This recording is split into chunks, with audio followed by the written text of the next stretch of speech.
ఏ వాక్యాన్ని అయితే మనం ధ్యానించామో ఆ వాక్యం పరిగెత్తుకుంటూ ముందుకు వెళ్ళిపోద్దంట. ఏం చేస్తుంది? తొట్రుపడే ఆ సమయంలో ఎక్కడైతే మన కాలు జారుద్దో అక్కడ వాక్యం నిలవబడుద్ది. Praise the lord. అక్కడ వాక్యం నిలవబడి నీవు జారిపోకుండా ఆ వాక్యమే నిన్ను తప్పిస్తుంది.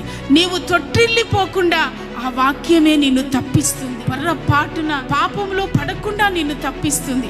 అబద్ధములు ఆడకుండా నిన్ను తప్పిస్తుంది. వాక్యానికి ముందే తెలుసు నీవు అబద్ధం ఆడతావని. ఆ సందర్భంలో పరిగెత్తుకుంటూ ముందుకొచ్చి మనం అబద్ధం ఆడే ఆ టైం కల్లా ఆ వాక్యం మన దగ్గరకు వచ్చి అబద్ధం మనల్ని ఆడనివ్వకుండా, దేవుని ఎదుట దోషిగా మనము బ్రతకకుండా, అబద్ధమాడి మనం ఆత్మీయ జీవితంలో తొట్టిల్లకుండా ఆ వాక్యం పరిగెత్తి మనల్ని కాపాడుతుంది. Praise the lord.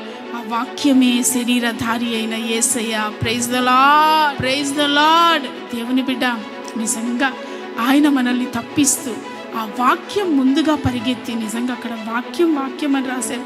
పాత నిబంధన గ్రంథం కదా, నూతన నిబంధన గ్రంథంలో యేసయ్యే పరిగెత్తుకుంటూ ముందుకు వచ్చి ఆ వాక్యం మనల్ని తప్పిస్తుంది. ఎలా తప్పిస్తుందో తెలుసా? అయ్యగారు వచ్చారు, జేబులో డబ్బులు తీసేసి నొక్కేసి కూరగాయలు తెచ్చేసాం.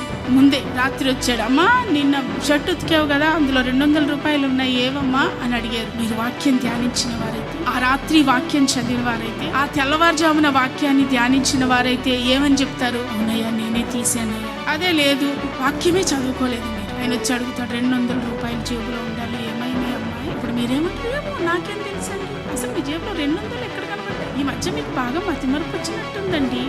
200 రూపాయలు పెట్టకపోయినా పెట్టానని అంటున్నారు. నిజమే, మతిమరుపు వచ్చేసింది, నాకు అర్థమైపోయింది. ఎన్ని మాటలు ఎప్పుడు మాట్లాడతామో తెలుసా?